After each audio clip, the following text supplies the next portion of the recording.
அடியேன் ராமானுஜதாசன். இன்னைக்கு 18ஆம் பெருக்கை பற்றி பார்க்கலாமா? ஆடி மாதம் பிறந்து 18வது நாளாக ஆடி 18 ஆடிப்பெருக்கு அப்படின்னு கொண்டாடுறோம். இன்றைக்கி என்ன பண்ணுவாங்க அப்படின்னா, மக்கள்லாம் நதி நீரை வணங்குவாங்க. நீரின்று அமையாதி உலகு இல்லையா? அதனால் நதி நீர் இல்லாமல் வாழ்வாதாரம் கிடையாது இல்லையா? அதனால் நதி நீரை வணங்குவாங்க. அன்றைக்கி சுமங்கலி பெண்கள்னால் விசேஷமான பூஜைகள்லாம் செஞ்சு தாலி பிரித்து கட்டுறது அப்படிங்கிற மாதிரிலாம் செய்வாங்க. வருஷத்தில் 3 முறை என்ன பண்ணுவாங்கன்னா கலந்த சாதம்லாம் தயார் பண்ணுவாங்க. அதில் ஒரு நாள் தான் இது.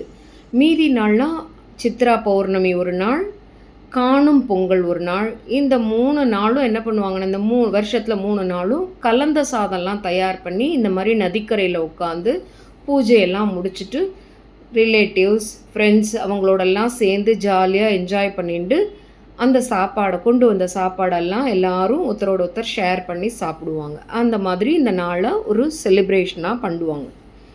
இன்றைக்கி ஸ்ரீரங்கத்தில் என்ன பண்ணுவாங்கன்னா, இந்த 18ஆம் பெருக்குன்னு பண்ண மாட்டாங்க. ஸ்ரீரங்கத்தில் ரங்கநாதர் ஆடி 28 அன்றைக்கி என்ன பண்ணுவார்னா, காவேரி நதிக்கு காவேரி தாயாருக்கு சீர் கொண்டு கொடுப்பார். யானை மேலே சீரெல்லாம் வச்சு ரங்கநாதர் புறப்பாடாய் வருவார். காவேரி அம்மா மண்டபத்துக்கு வந்துட்டு காவேரி தாய்க்கு புடவை, வெத்தலை பாக்கு, பழம், மஞ்சள் எல்லாம் கொடுப்பார். அன்றைக்கி விசேஷமாக அன்றைக்கி செலிப்ரேட் பண்ணுவாங்க. இன்றைக்கி நம்ம ஆரோக்கியமான உணவை சாப்பிட்டு இந்த நாளை செலிப்ரேட் பண்ணலாமா? ஆரோக்கிய உணவை தானே அடிக்கடி நீ சாப்பிடு, தினமும் அதனை தின்று தின்று தின்று உடம்பை தேற்று.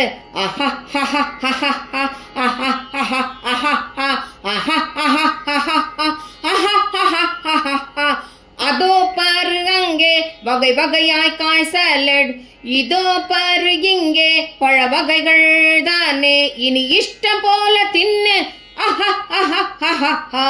ஆரோக்கிய உணவை தானே அடிக்கடி நீ சாப்பிடு, தினமும் அதனை தின்று தின்று தின்று உடம்பை தேற்று.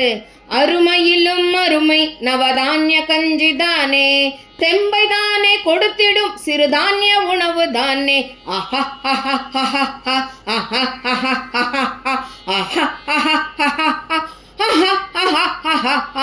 ஆரோக்கிய உணவை தானே அடிக்கடி நீ சாப்பிடு, தினமும் அதனை தின்று தின்று தின்று உடம்பை தேற்று. உணவை தானே நன்றாக கடித்து மென்று உண்ணு, அதுதானே உடலுக்கு சக்தி தரும் தானே.